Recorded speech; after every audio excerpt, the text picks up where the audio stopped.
I'd like you to warmly welcome Mr. Clive Palmer this morning. Thank you.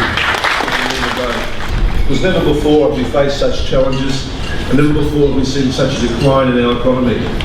Over $3 billion every week is wasted by the federal government, and this nation is slipping backwards. I've just come from a tour across Australia where we've got 27% unemployment in the Latrobe Valley in Victoria. In the Hunter Valley in New South Wales, we've got people losing their jobs, families breaking up. We find the average worker in the Hunter Valley gets $65,000 a year. From that he pays $20,000 tax. Now he has to pay $7,000 electricity, and he's got $38,000 on average to support a family of four, pay his mortgage, pay off his car, and provide for his retirement. So it really can't get much worse than that, and we need to do something critically at this time in our history to make sure that something happens. We'll be announcing our policy on the 25th of August on how we can do that, how we can make the pie bigger, how we can get people back in full employment and reclaim our mantle as a lucky country. It's not too difficult. It won't be too hard for you to understand, and it can be done. And what do you hear Tony Abbott and Kevin Rudd saying? We've got to protect the revenue. Do you know what that really means? We've got to protect their jobs. There needs to be more investment straight away, urgently done. And we need we've looked at $80 billion of funding that we have to put straight to the hospitals, right? And by that, we don't want to give it to the state governments, we want to put it directly into the hospitals. But the reason that they didn't like that was because they wanted me to agree that I'd stay in the LNP and keep my mouth shut. So it's a conflict between political expediency and the content of your character. How far you've... Well, the Titanic starts construction in March next year. It took 7 years to design and construct the original Titanic. We looked at it just under 2.5 years, so it's a big commitment.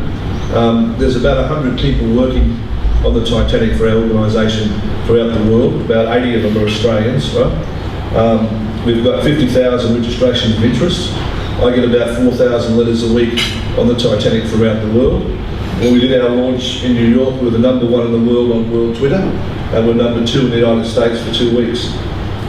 There's at least 150 news articles written somewhere in the world about Titanic every week, and we get invites to go to nearly every capital city in Europe to talk about the Titanic. But I think it's more important to be in Buderim. We've only got one thing in mind, and that's making sure that this region gets back to its former glory, that we get the infrastructure fixed up here, and we make a big noise about the Sunshine Coast. And we know we've succeeded in that. The very fact I'm standing in Fairfax has created a big noise across Australia, and they all know that I'm from the Sunshine Coast, and they all know that we care about this country. Thanks very much.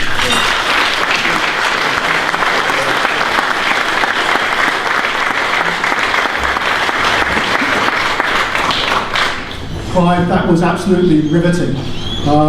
It is not my fault I'm a billionaire. I wish I had said that.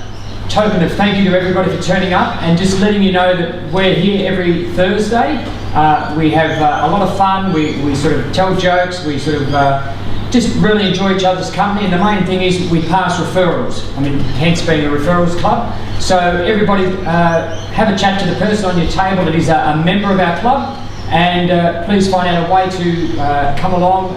As Paul said earlier, we only take one person in each category, so we do have quite a few categories still open. And again, if we dislike someone in a category, we can always flip them and get you. So we do have a wonderful time and really enjoy ourselves, and a very low pressure club and just high fun. So come along. Thank you.